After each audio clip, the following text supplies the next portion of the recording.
பாஜகவுடன் அதிமுக மீண்டும் கூட்டணியா? அதிமுக முன்னாள் அமைச்சர்களின் மறைமுக அழைப்பும் அண்ணாமலையின் கருத்தையும் தற்போது பார்க்கலாம்.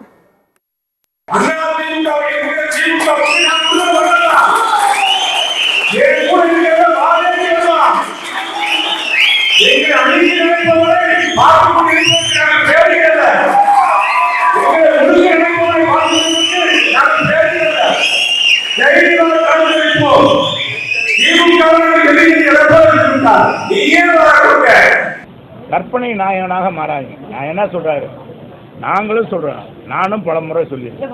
எங்க பொதுச் செயலாளர் என்ன சொன்னார், என்ன சொல்லியிருக்காரு, எங்களுடைய ஒரே எதிரி திமுக என்ற தீய சக்தி அழிக்கு வரை அண்ணா திமுக ஓயாது ஒழியாது. அப்புறம் என்ன நீங்க இன்னைக்கு பீச்சு வைப்போம் எங்க நாளைக்கு இன்னைக்கு இருக்கிற என்ன பாருங்க, நாளைக்கு என்ன நாளை நம்ம இன்னொரு நாளைக்கு இறங்க போறோம்.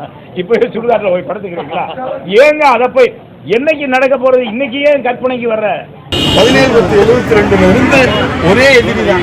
காலத்துக்கு ஏற்ற மாதிரி, தேர்தலுக்கு ஏற்ற மாதிரி எதிரி எங்களுக்கு மாறுவதில்லை. திமுக ஒரே எதிரி.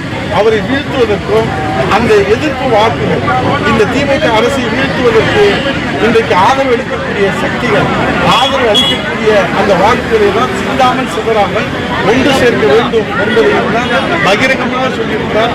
அவர் சொன்னதுக்கு பிறகு எந்த அப்பீலும் இல்லை. பாரதிய ஜனதா கட்சி தீண்டத்தகாத கட்சி, பாரதிய ஜனதா கட்சி நோட்டா கட்சி, பாரதிய ஜனதா கட்சி வந்தா தான் நாங்கள் தோத்தோம். இன்னைக்கு பாரதிய ஜனதா கட்சி வேண்டும் என்று தவம் இருக்கக்கூடிய சூழ்நிலையை என்னோட ஒரு தலைவனும் தொண்டனும் உருவாக்கி இருக்கேன். நான் பெருமைப்படுறேன், கர்வப்படுறேன்.